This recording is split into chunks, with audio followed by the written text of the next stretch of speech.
have another super easy recipe to share with you today. Starch solution compliant, of course, low calorie density, high carb, low fat. So stay tuned. Hi, Debbie Chu here from Chew on Vegan, and welcome back to my kitchen. If you're new here, I'm a plant-based RN and I follow the Starch solution. Following the Starch solution, I was able to lose those last 15 pounds. The Starch solution was a program that was developed by Dr. John McDougall. I will leave a link to his book in the description box below. On my recipe, you'll find quick and easy whole food plant-based recipes, so if that sounds good to you, please subscribe and make sure you hit that notification bell so you're notified every time I upload a video, which is every Tuesday and Saturday, and sometimes I throw in a bonus video as well. Be sure and follow me on Instagram, and if you're new to this way of eating or just feel like you need some support, I started a Facebook group. We're a pretty active group, and there you'll find recipes, photos, inspiration, and best of all, support. And I will leave a link to that in the description box below. So today's video is going to be a super quick and easy recipe that you can make in your Instant Pot. You can also make it on the stove. So if you don't have an Instant Pot, no worries. So as I mentioned in the beginning, this recipe will be low calorie density. And if you have not heard that term before, or if you're not sure what that means, I'm gonna give you a quick little explanation. I will put up the low calorie density chart so you can take a look at it. And you can also download a copy. I have a link in the description box. So basically what low calorie density means is that every food has a calorie. Some are lower, some are higher. And this chart just shows you what are the foods that are low in calorie density, what are the ones that are higher. And you want to stay 600 calories or below, ideally, if you're trying to lose weight. So it starts with your non-starchy vegetables, which are about 100 calories per pound. And then it goes to fruit, which is about 300 calories per pound. And then next is potatoes, corn, squash, and oats, which are about 400 calories per pound. And then on up to 500 calories per pound, which is your whole grains, rice, pasta. And then we get to 600 calories per pound, which are beans and legumes. And then I also eat tofu, and that goes somewhere in the middle there, just depending on the brand that you get. So this is just to give you a general idea of the low calorie density foods. And if you follow this, then you're going to definitely be able to lose some weight. And then of course the foods you want to avoid would be avocados. Those are about 750 calories per pound.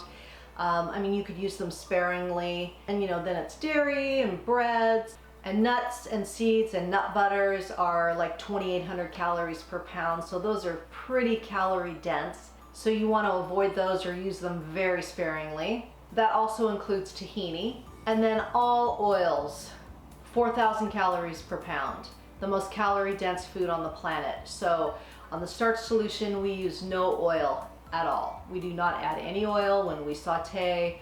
We don't add it to our salad dressings.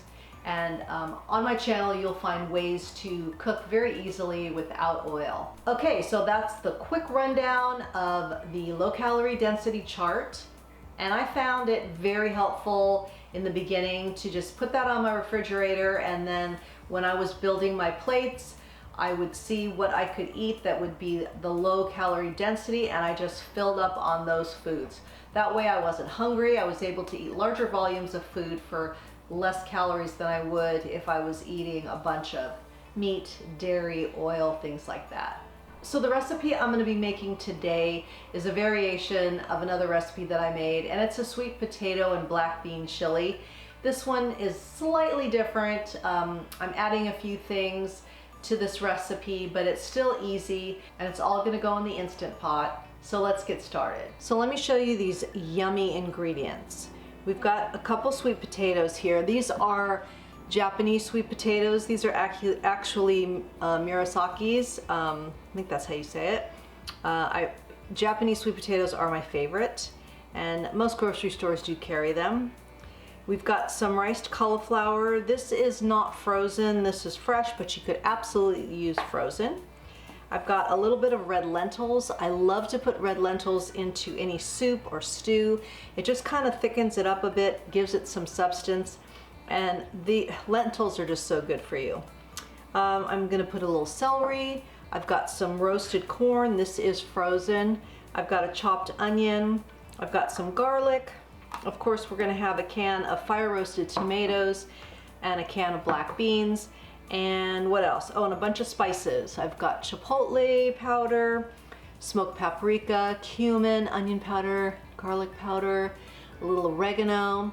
I'm gonna not add any salt till the end. I will taste it and see if I need it, and I'll add it then. And then I've got some liquid smoke, just a little bit, a little goes a long way. And then some veggie broth. I like to heat up my veggie broth. I feel like it kind of makes the, I feel like it helps the Instant Pot come up to pressure faster when it's got some hot in there. So I have this on saute mode, and I'm just adding a little bit of water. And we're just gonna saute the onions, garlic, and celery. And while that is sauteing, I'm gonna chop up my sweet potatoes, open my beans and my tomatoes, and get those all ready. So we're just going to saute for about 5 minutes. So I'm going to add in the onion, and you can use any kind of onion that you'd like. About a clove or so of garlic and celery. So we'll let this saute up, and in the meantime, I'm gonna chop up my sweet potatoes. So it's been about 5 minutes. I just turned the saute mode off. Onions are getting soft, celery's getting soft. I think that's perfect. Now we're gonna go ahead and add the rest of our ingredients. And I did wanna mention, if you can get no salt beans or low salt, great. These were not, so I rinsed them real well. And on the Starch solution, it's not no salt, but you do want to be careful. There's so much sodium in things. I was able to get my tomatoes have no salt, which I was excited about. And you can always add salt. You know, the veggie broth's got a little bit in it, so just be careful on that. Okay, so let's start adding our ingredients. I'm gonna add our riced cauliflower, and I've got my roasted corn, red lentils, can of beans, rinsed and drained, fire roasted tomatoes. Look at all that goodness. Gonna add my sweet potatoes, and then of course all our spices. And then I'm just gonna add a 1/4 teaspoon of liquid smoke. Like I said, a little goes a long way. If you want more, I just 1/4 teaspoon will be good. All right, and then let's add our broth.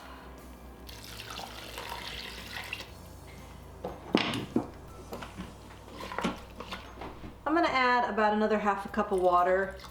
I just wanna make sure that everything is covered with water or liquid. Yeah, that looks good. Now we're just going to pressure cook this on manual for 15 minutes, and then you can quick release it if you want, or if you're working around the house, you can just let it release naturally. It's up to you.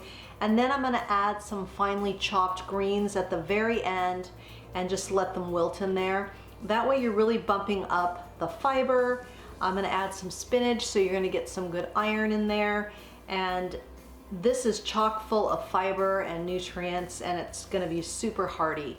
So I let this natural release for about 12 minutes. Then I just released it, quick released it the rest of the way. I think it looks pretty good. I'm going to add my spinach, and I've just got a couple cups of spinach that I finely chopped up. And just stir it in. I'm gonna put the lid back on for just a few minutes, and then we'll be ready to taste. And then I just like to garnish it with a little green onion. And if you're not trying to lose weight, if you're in a maintenance phase, you could add some avocado to this, and it would be delicious, or a little cashew cream. And I think that would go nicely. So let's give it a taste. So, gotta love a delicious bowl of chili here. This is such a hearty chili with the sweet potatoes. You've got the lentils, the riced cauliflower, corn, beans, Lots of protein in this, lots of fiber. You really can't go wrong. I love adding greens to any stew or soup. It just bumps up the fiber, bumps up the nutrients, and you're just feeding your body all this good stuff. And when you're feeding your body good stuff, you're building up your immunity, you're healing your gut, you're less likely to get sick. And you know, this is cold and flu season, we're still in a pandemic. So the more you can boost your system, the better. So it's a win-win. So let's give it a taste. It's hot.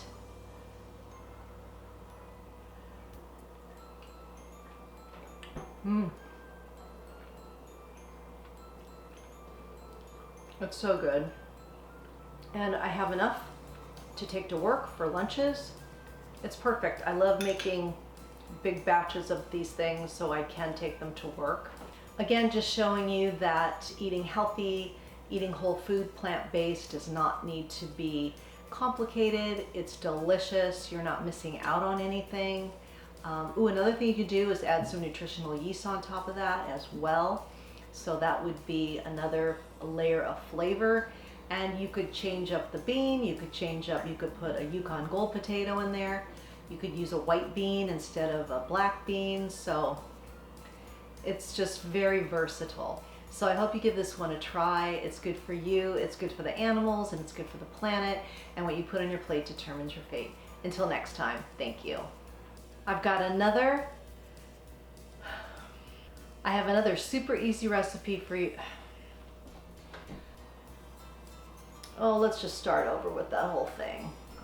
So again, just showing you eating healthy doesn't have to be complicated. It